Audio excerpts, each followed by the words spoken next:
Okay, good afternoon, students. This is Savita Dubey, your SST teacher. Now we're going to continue with your history, chapter number 2, Rise of Nationalism in India. Fourth part, we should have to start with this, the sense of collective belonging, यानी एकजुट होने की भावना. ये भावना मन में आना कि हम जो है एक ही हैं, कलेक्टिव बॉन्डिंग की सेंस. इससे पहले हम लोगों ने सोर्स डी में इकबाल, जो कि मुस्लिम लीग का प्रेसिडेंट था in 1930, sir Mohammad Iqbal as a president of Muslim League, उसने जो है किस तरह से अपनी मतलब कौम को, अपने रिलीजन को फॉलो करने वाले लोगों को एड्रेस किया था. तो उसके बाद जो है सेंस ऑफ कलेक्टिव बिलोंगिंग जो है उसी का जवाब है कि हम सब एक है, कि भावना जो है हिंदू राष्ट्र की या कांग्रेस की, आईएनसी, इंडियन नेशनल कांग्रेस की जो है देन थी. कैसे उसने मतलब मोहम्मद इकबाल को गलत ठहराया कि हम लोग जो है सिर्फ हिंदुत्व को लेके आगे नहीं बढ़ेंगे, बल्कि इंडिया जो है वो एक सेक्युलर राष्ट्र होगा. चलिए आगे चलते हैं. नेक्स्ट पेज पे आपका था the sense of collective belonging. As you can identify this image, कौन है ये? आई थिंक आप सभी लोगों ने गेस कर लिया होगा. ये हैं आपके बाल गंगाधर तिलक. ठीक है, इनका पोर्ट्रेट आप लोग देख सकते हो, जो ड्रॉ किया गया है, और एक कोटेशन ऊपर लिखी हुई है. आई कांट रीड इट, दिखाई नहीं दे रहा है साफ साफ, लेकिन यहाँ आपको चारों तरफ एक पिक्चर दिखाई दे सकते हैं. एक तरफ आपके यहाँ ये देखिए, ये है आपका टेम्पल, ये मस्जिद है, मंदिर मस्जिद, गुरुद्वारा है, और ये गिरजाघर है, चर्च है. ठीक है, ये चारों आपके रिलीजियस सिंबल्स हैं, अलग अलग रिलीजन के, धर्मों के सिंबल हैं. ठीक है, इन सिंबल्स ने जो है इस फोटो को फ्रेम किया हुआ है, जकड़ के रखा हुआ. इट मीन्स ये सभी को मानने वाले हैं. देखिए figure number 11, Bal Gangadhar Tilak and early 20th century print.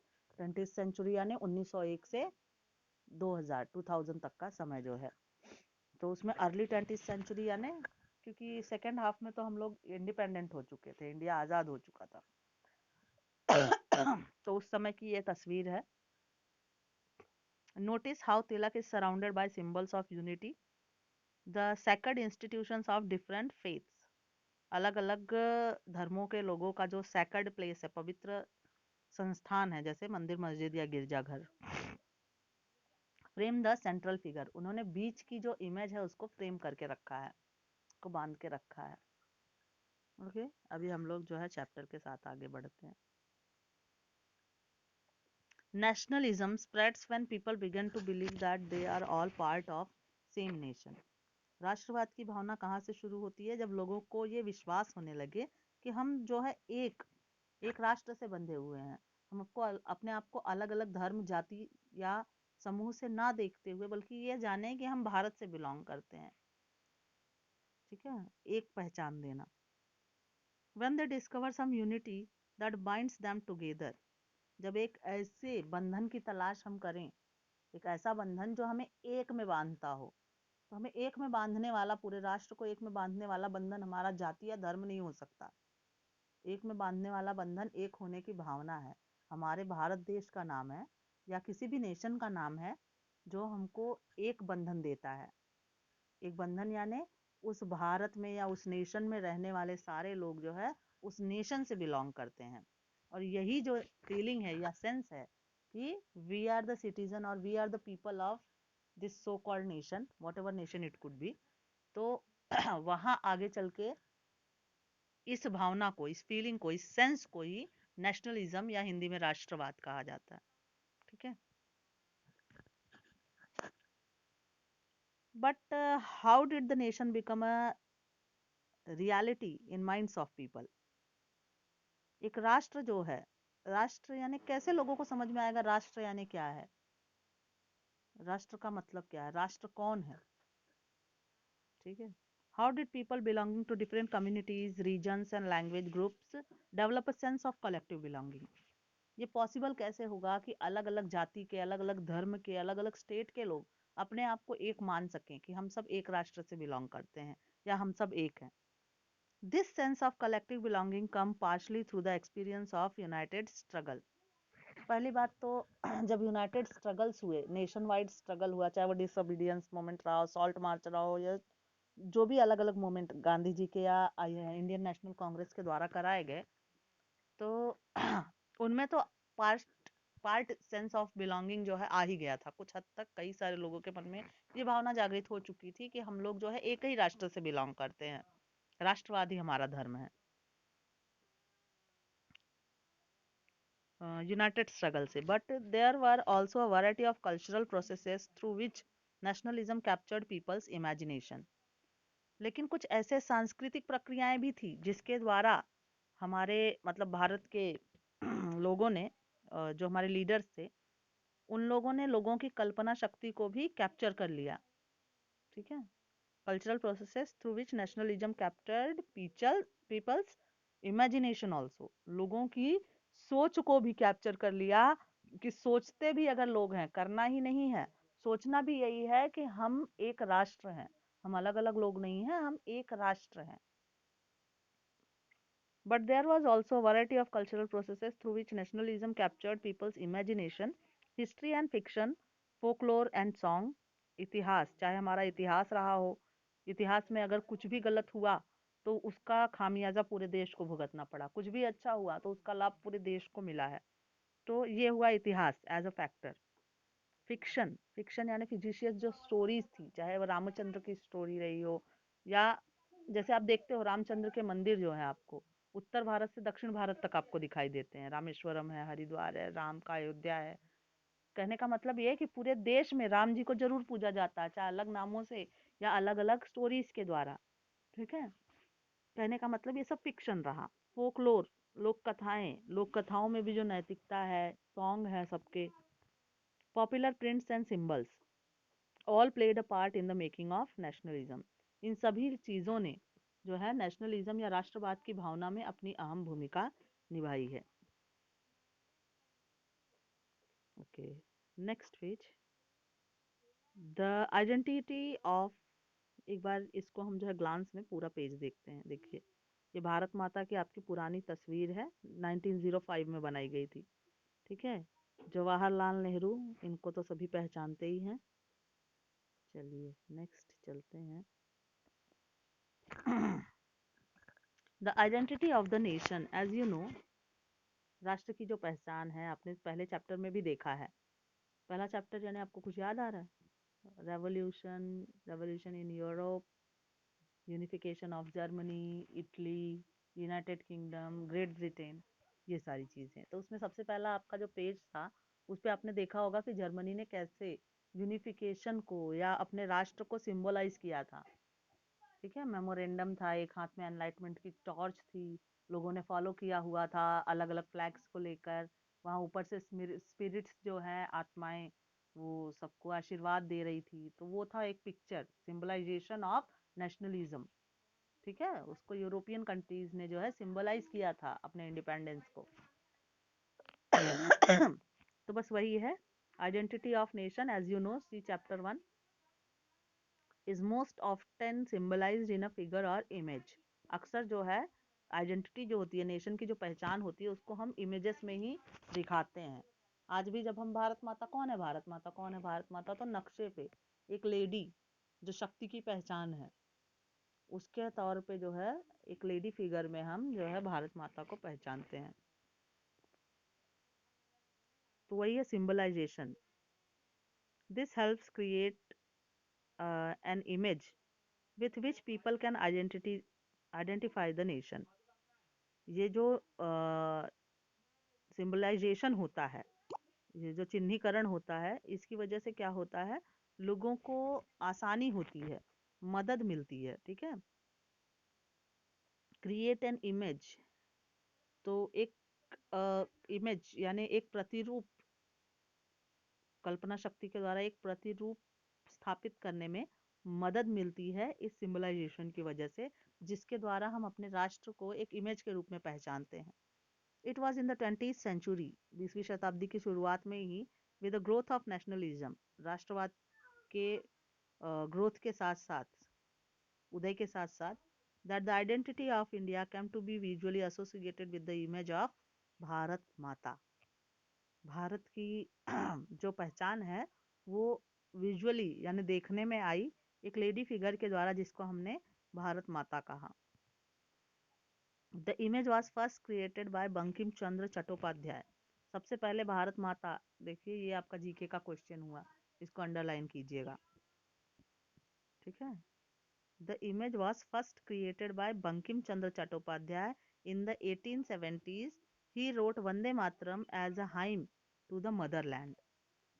अब कि वंदे मातरम का मतलब क्या होता है कि मैं अपने माता को प्रणाम करता हूँ या नमस्ते करता हूँ, वंदना करता हूँ, ठीक है।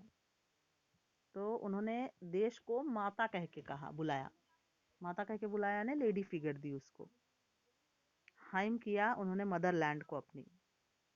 Letter it was included in his novel Anand Anand मठ।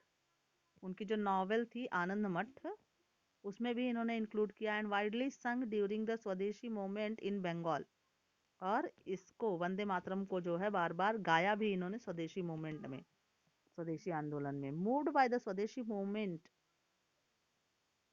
अबानिंद्र नाथ टैगोर, ठीक है, अबानिंद्र नाथ टैगोर ने स्वदेशी मूवमेंट के बाद इन्होंने पेंट किया, painted he famous image of Bharat माता। अब अबानिंद्र नाथ की जो फेमस इमेज थी वो ये थी, इन्होंने पेंट की थी। Figure number 12, Bharat Mata, Abanindra Nath Tagore 1905। Notice that the mother figure here is shown as dispensing learning, food and clothing. आप देख सकते हो, ये देखिए, लर्निंग, एक second, learning, food and clothing. The mala in one hand emphasizes her ascetic quality। ascetic quality यानी धर्म में या ईश्वर में भी हमारी भारत माता विश्वास करती है, यानी हमारा भारत देश, पूरा भारत देश जो है एसेटिक भी है, पढ़ना भी जानता है, अनाज उगाना भी जानता है, अपने लिए कपड़े भी उत्पादित कर सकता है। स्वदेशी मूवमेंट के बाद की पिक्चर थी, तो अबानिंद्र नाथ टैगोर ने जो है इसको इस तरीके से जो है पिक्चराइज किया कि हम अपने देश में अपने लिए सब कुछ कर सकते हैं, हमें किसी और की जरूरत नहीं है। Abanindranath Tagore, like Ravi Verma before him, tried to develop a style of painting that could be seen as truly Indian। उन्होंने एक ऐसा चित्र बनाने की कोशिश की जिससे ये दिखाई दे कि हाँ हाँ वो पेंटिंग जो है ट्रूली इंडियन है, पूरी तरीके से भारतीय है, यानी उसका पहनावा, उसका जो चरित्र, उसका जो मुख, ठीक है, जो कुछ भी है वो पूरी तरह से पता चले कि हाँ ये इंडियन है। जैसे इससे पहले आप लोगों ने देखी थी ना वो एक इमेज, किसकी थी, जर्मेनिया माता की, ठीक है। तो कुछ उसी तरीके से भारत माता है। तो जर्मेनिया की इमेज कुछ अलग थी, उनके सिंबल्स कुछ अलग थे, उनके सर पे जो है क्राउन था, लीव्स से बना हुआ क्राउन था, उनके हाथों में टॉर्च थी एनलाइटमेंट की, तो उनका अपना स्टाइल था और हमारा अपना स्टाइल था। तो अमानिन्नाथ टैगोर ने इसको एक इंडियन लुक देने की कोशिश की थी।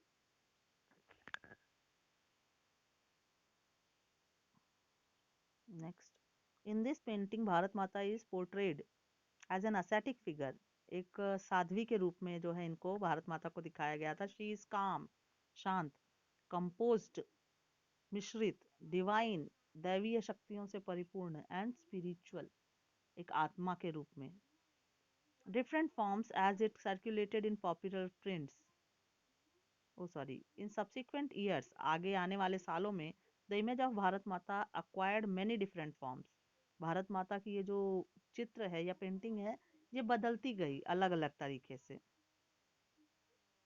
As it circulated in popular prints and was painted by different artist, जैसे जैसे अलग अलग आर्टिस्ट ने इसको पेंट किया, बनाया, और ये सर्कुलेटेड होता गया कि भारत माता है, तो अलग अलग तरीके से इसको पेंट किया जाने लगा, इनके और भी रूप सामने आए। आप फिगर नंबर 14 में भी देखोगे एक पेज बाद। Devotion to this mother figure come to be seen as evidence of one's nationalism. कहने का कंक्लूजन ये है कि डिवोशन यानी जो हमारी श्रद्धा है, दिस मदर फिगर, माता की इस आकृति में, वो एक एविडेंस के रूप में दिखाई दी। वो एक गवाह थी इस बात का कि हम एक नेशन से बिलोंग करते हैं। We are belonging to the same nation, sense of collective bonding. ठीक है, क्लियर हुआ कि सेंस ऑफ कलेक्टिव बॉन्डिंग यहाँ से है कि सिंबलाइज करने के बाद ही कलेक्टिव बॉन्डिंग का सेंस आया, या आने का यही एक तरीका होता है। अदरवाइज तो फिर हम कैसे कह पाएंगे कि हम एक हैं। अलग अलग धर्म को जो है फॉलो करते हैं, अलग अलग जाति, हमारे कल्चर अलग, हमारी बोली अलग, तो एक कैसे हो सकते हैं? हाँ, जब हम उसी एक मूर्ति की पूजा करें।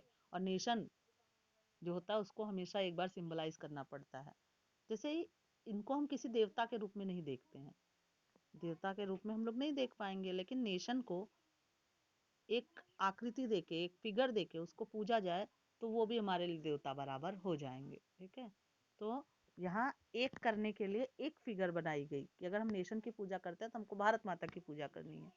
ठीक है, बात समझ में आई? कलेक्टिव बॉन्डिंग को कुछ इस तरह से एनहांस किया गया। और तरीके तो और भी थे, पॉपुलर स्ट्रगल्स थी, कल्चर्स थे। आगे चल के आपको पता चलेगा कि इन्हीं के चलते जो है बहुत सारे त्योहार बनाए गए जो कलेक्टिवली लोगों के द्वारा जो है सेलिब्रेट किए जाते हैं, वो सब आगे है। ठीक है, आई थिंक कि काफ़ी लंबा टाइम बीत गया है और जो है वीडियोस मुझे और क्लास के लिए भी अपलोड करनी है। तो आज के लिए इतना ही। हम लोग आगे बढ़ेंगे in our next period, may be it is offline और online, whatever it could be. Okay, good bye students.